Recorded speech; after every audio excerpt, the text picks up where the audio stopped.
Hi, thanks for joining me for today's REI 360 training. Today we're going to talk about something that is a common theme with many of my coaching clients, and that is consistency and automation. These two things can mean the difference between doing a handful of deals and doing dozens of deals on an annual basis. And oftentimes my clients come to me because they want to go from doing 15 or 20 deals a year to doing 50 to 100, 150 deals on an annual basis. There's no way you can do that without consistency and without some type of automation to get the job done, even though you're not sitting there doing it. So what I'm going to talk specifically about here is consistently automating or consistently marketing. Marketing is probably one of the most important parts of any business, and I say that because without leads, you've got no deals. Without deals, you don't have any income, and without income, you're dead. There's no sense of being in business without the income. So I've broken this down into 4 simple steps to take you from that hands-on daily need to market. Sometimes it gets done, sometimes it doesn't. To a consistency that it happens whether you're thinking about it or not. All right. So this whole thing, it's going to start with a plan, obviously. What do I mean when I say a plan? Well, I've done other trainings on marketing and what it is, the 3 M's of marketing. But as a brief overview, you got the 3 M's of marketing. They are the market, the people you're advertising to. You've got the media, which is the way that your message is delivered, and the third part is the message, what you're saying to them. Okay. Well, what you want to do is you want to have a plan to attack these people or to market to them, advertise to them. The plan might be, I'm going to send out so many postcards to a given area, or I'm going to put together a certain mailing list. Let's say it's for non-owner occupied owners. I also do a mailing list for people that have tax balances, or you've got people that have maintenance issues or L&I violations. Whatever that is, you're going to have these lists. You have them made up. The next part of that is going to be, once you have the list built, the next thing you want to do is figure out what the delivery method is. Are you going to mail them a postcard? Are you going to advertise in a newspaper? Are you going to advertise in a online? Is this going to be an email campaign? You're going to do postcards? You're going to do bandit signs? You're going to do billboards? What way is it going to be delivered? Okay, and then lastly, you want to put together your message. Okay, so this feeds right in to the next step, and that is going to be schedule and monitor. One thing I neglected to say when we started the training is that all of these steps end with this idea of automation in mind. So we want to start the process with that end game in mind. We want to set this up so that we do not have to be involved. All right. So when we're planning, the next step after we're building our list, we're determining how we're going to deliver it. We're writing all of our messages. We're going to talk about how frequently we have to deliver these messages. Sometimes, if it's a postcard campaign, let's use a postcard campaign as an example. If I have a non-owner occupied list, I'm going to send them a series of postcards. And it's not just going to be one. Sometimes it's 4 or 5, sometimes it's 1 or 2, but in a non-owner occupied mailing list, I'm probably going to send them 4 mailers. The first mailer is an introduction. It just says, "Hi, my name is Josh Wyman, a real estate investor. I pulled up your information on the public record, and I found that you own the property at 123 Main Street. I'm very interested in purchasing the house. If you're interested in selling, please contact me. Here's my phone number." Very simple. The next postcard is going to be a follow-up. And I'll just say, "Hey, Mr. Homeowner, I contacted you recently about selling your property at 123 Main Street, and I haven't heard from you. If you're interested in selling, I'm very interested in making you an offer. Please give me a call at 555-1212. The third mailer will be a, "Hey, I don't know if you haven't gotten my correspondence" type letter or postcard or whatever. And then the last one is just going to be, I've reached out to you several times. I haven't heard anything back from you. I'd really appreciate a phone call. If not, I'm just going to stop bothering you." And so with this 4 phone call campaign, what I usually have is I'll have a big burst of calls on the first go around. And then not so many on the second, but by the third, I have another big, a big surge in calls. And by the fourth, it just kind of trickles out.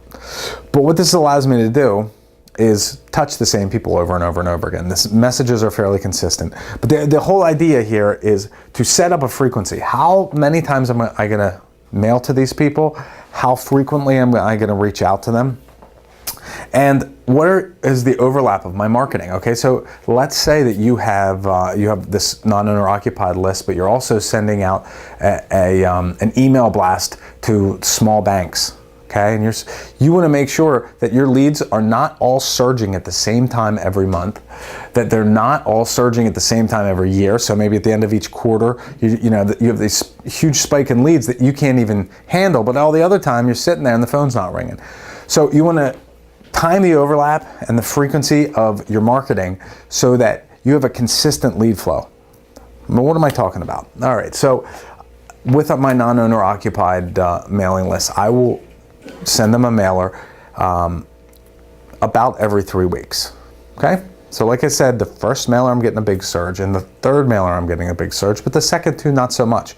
So what I might plan to do is plan another marketing campaign that starts the second week, or I'm sorry, that starts at the same time my second mailer for the non-owner occupieds is going out. I'm sending out the first mailer for another marketing piece. And then in between, I'm sending out emails and I'm doing other things. So I have 3 or 4 different small marketing campaigns that are targeting different people and different groups that are motivated sellers that are going to send me leads, so that constantly I have a good source and a good volume of leads. Okay. As this goes on, one of the most important parts at this point in the game is to devise a record keeping system. Now you're saying, well, why the heck do I have to do this? This sounds like an awful lot of work. You know what? Up front, it is. It's going to be more work up front getting this all set up. But once it's done, you're never going to have to touch it again. I can't emphasize that enough. The idea here is to be able to keep records on the leads that are coming in, both on the counts and phone numbers and contact information for the people that are interested in selling their property. Well, why? Well, if you are not the one that's sending out the marketing pieces, and you don't know what is going out, you're not going to have a gauge on your return on investment, or even whether this is being done. By setting up a good market or a record keeping system, you're able to then manage and monitor an employee or a virtual assistant later on that's taking care of all your marketing. In addition, it presents the opportunity for you to easily access any leads that come in at a later time as well. Okay, so once we've got our system sketched out, we have an idea of what we're going to do. The next is we're going to go through the implementation process. Now, implementation, this is going to be, again, you are going to be the one that's going to be doing this. Up until this point, up through implementation, it's a handful. You're going to have to put the time and effort in. But we're talking about maybe a 3-week process from start to finish here. So in the third week, or on the third step, we're going to start implementing. What that means is we're going to have to be rigorous with our consistency here. If we said we're going to send out a mailer on a Monday, it goes out on a Monday. If the second mailer is going out on Thursday, it goes out on Thursday. But you're going to set this up and stick to the schedule, the overlap in the record keeping that you initially wrote down. This is going to allow us to determine what is reasonable. What's a reasonable expectation on the time frame to set up the marketing campaign, to take incoming calls, to monitor everything that's going on, and keep the good records. How long should it take? How much effort should it take? And what needs to be changed? So you're going to be documenting all of this stuff, and then you're going to be making adjustments until you have a flow that is comfortable, that is pretty easy to adjust if need be, and it's easy for you to monitor, so that when you hand it to somebody else, they can step into your position and you know that it's being done. Okay? That leads us to the final step, and that's automate. Up until this point, we've been planning and testing, really, just planning and testing. We put the marketing plan together. We determined how we're gonna send everything out, how it's gonna overlap to make sure that these leads are consistent. Now, we moved into the step of, all right, now when the calls start coming in and things start getting implemented, this is, this kind of needs to be changed. Now we got a pretty decent system. It's time to write down that plan. You probably have been taking little notes and things that are going along the way, but when it's time to automate, you have to write down an overview of the plan, and it might look like this. I'm going to have 3 mailing campaigns, and this is what they're going to be. This is where I get the data to pull these lists together. This is where this is where I upload the lists to send out the postcards, or this is who puts together the postcards and puts them in the mail. Whatever. You just have to detail that. Okay, and then if you're doing email campaigns, this is the email campaigns that I'm working on. This is the person that puts the list together. This is the messages, all that kind of stuff. You have to show your plan or write it down so that you can hand it to somebody else and they can implement it. Next, you're going to define those expectations, the expectations of the person that's going to be taking over. What do you expect from them? What are you anticipating their role to be as your assistant, as your marketer? That's really what this boils down to. Are they just somebody that's going to be pushing buttons, or do they need a little bit more experience and a little bit more hands-on know-how? Have they worked in marketing before? These type of things. You're basically going to be writing down the job description. This is what I want in a finished product. Third, you're going to locate and train a replacement. Well, there's a lot of different places you can look. It might be as simple as talking to a neighbor who is currently unemployed that needs a little part-time income. It might be going online to a place like Elance or Guru.com and hiring a virtual assistant from halfway across the world. But it's finding somebody that works well with you, that you can talk to or at least communicate with over the internet, that knows what they're doing and can consistently step into your place in this situation. You also have to have the ability to train them. And that's where this stuff is going to come into play. Setting the expectations of this individual, making sure that they understand, and then taking it to the next level and going over your plan and how they're going to implement it.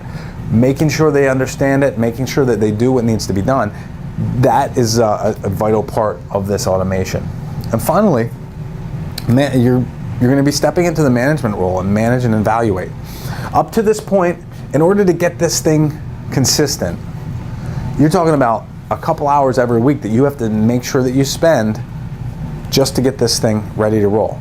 It's time that you would have to, that if you had not worked to automate this, you'd have to spend every single week. And it's the reason that you probably don't have a very consistent marketing machine. And many of my clients don't have consistent marketing machines when they start working with me. It takes time, it takes energy, it takes effort, and really a commitment to make sure that it is consistent.